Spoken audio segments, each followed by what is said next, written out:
My name is Chris Wilson, AVP of Sales for Centroid. Today we're going to be talking about your journey to SaaS from an ERP perspective. Today joining me, I've got Jim Brull, Managing Partner, Brent Skillings, who runs our pre-sales and solution architecting group, and Scott Whitley, our Senior Vice President of Sales.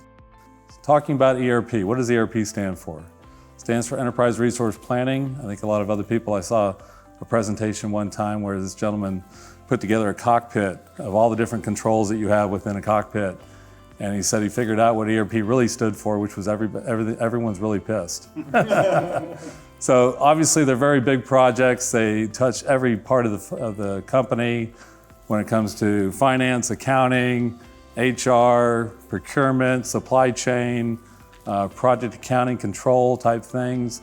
So it's a vast service as well. It's a vast application. It's been around for many years, and we've got clients that are looking to figure out their journey. So with that, Scott, you've been in the marketplace for quite a long time. How would you say that customers are approaching their trying to figure out what do we do here? How do we go to the cloud? What does that look like? That's a great question. I think what you're referring to is like the roadmap, right? A lot of what people talk about. I think the biggest question that we help with is really talking around the risk, right? So how do you de-risk a project? Because I think that customers do inherently want to go to SaaS. They want to have a managed environment that's managed by the vendor.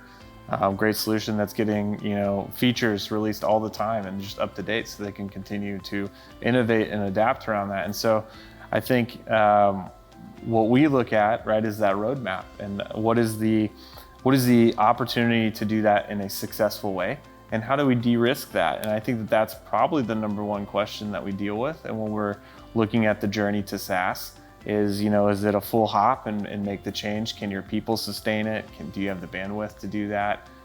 Do you need resources like ours to come in and help train and educate? But I think that's really where the journey starts, is can we take the risk of a transformational journey? And Jim, maybe you could talk a little bit about any company that's been running ERP for 10, 15, 20 years. What are some of the opportunities that they ought to be thinking about as part of that roadmap and that strategy? Absolutely. I mean, there's good and bad about it, right? If you've had something 10, 15 years, you probably have customized those systems to meet the processes that you have to run your organization, and you've got a lot of IP around that. And you really need to weigh those things into account as you go up into SaaS. Do you still need those same processes? Because there's a lot of new innovation as you go into software as a service, into SaaS.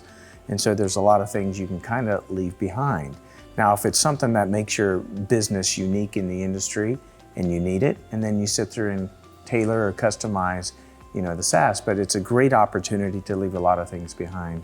And when you start to do that, you start to allow yourself to optimize your operations with your staff and things that you do in the marketplace. So that's one of the things you need to consider as you move to SaaS. So the more planning up front and developing that roadmap, the better you plan for success. Absolutely, and it's kind of like what Scott was talking about. You want to de-risk as early up front as possible. One of the things that we have done is come in and look. We take a full inventory of all your systems. What versions are they? What operating systems?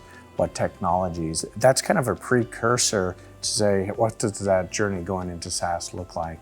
And then all your dependencies. So instead of just moving your applications to SaaS, you probably have a lot of dependencies to other edge applications, maybe other enterprise applications that run your business. So as a precursor to really fleshing that out and de-risking is taking a full inventory of what everything is and all those dependencies.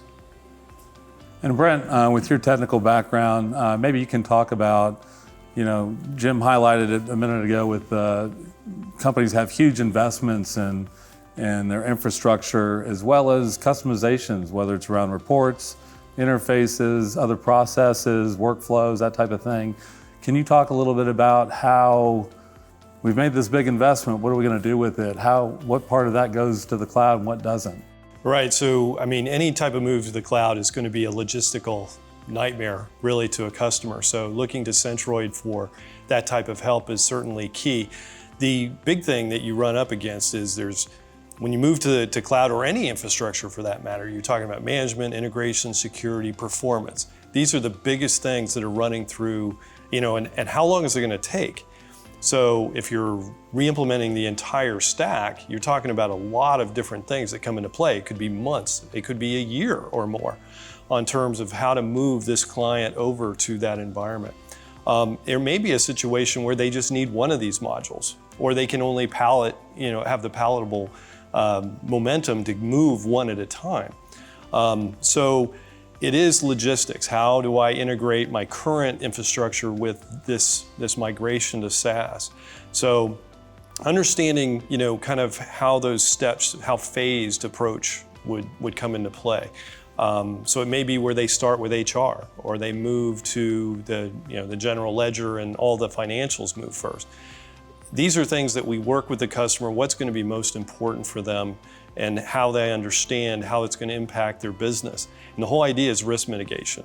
How do I don't want my business to go down due to this. I also don't want my project to last way beyond, what was, expected. So, all those items need to be planned up front so that this project moving to SaaS is always done successfully. And Scott, maybe you could talk a little bit about, everyone's journey is different. Whether there's mergers, acquisitions, divestitures, some new government compliance that you have to comply with.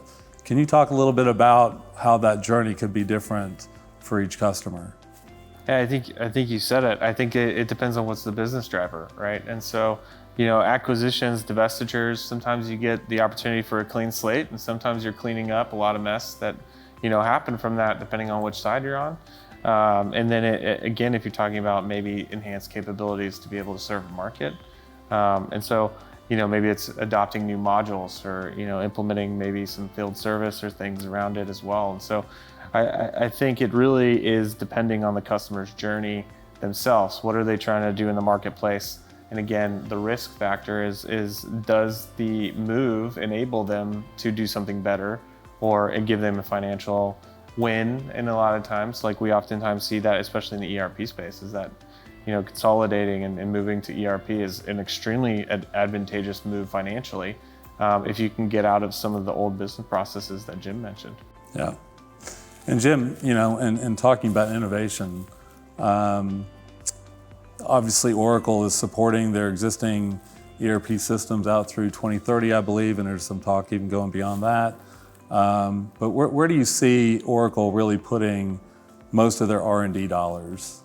Well, it's definitely all in the cloud. I mean, a lot of the stuff on premise, they roll out a few enhancements and things like that, just to keep their customers running through, 2030 as they look at helping them move, to the cloud. But most of their R&D is pouring right back into cloud, SaaS, PaaS, IaaS, into their entire infrastructure. In fact, SaaS runs on OCI, so they're continually to put R&D in both of those, let's just say, products, right? SaaS and all their application portfolio, as well as Oracle Cloud Infrastructure.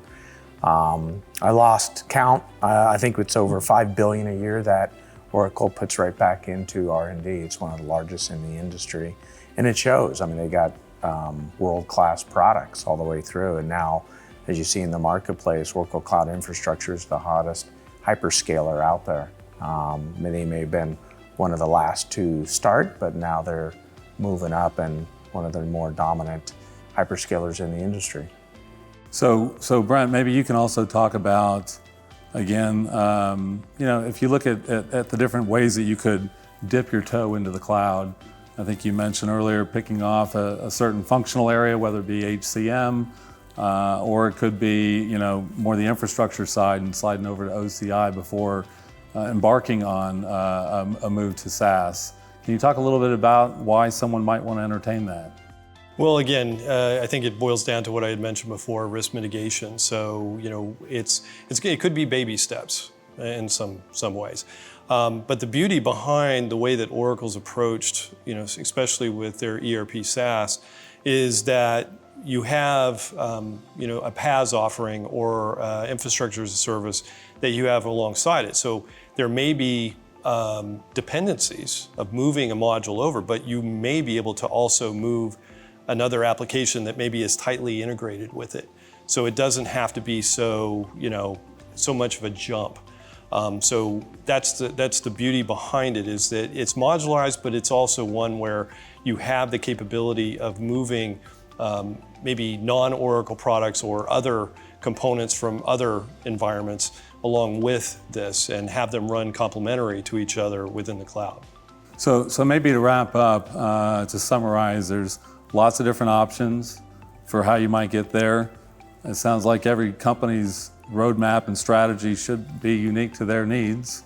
And a lot of planning and upfront work can basically pave the way for success as you move to the cloud, whatever that journey may look like for you. So thank you today for joining us in this podcast, and we look forward to working with our clients and helping them with their journey.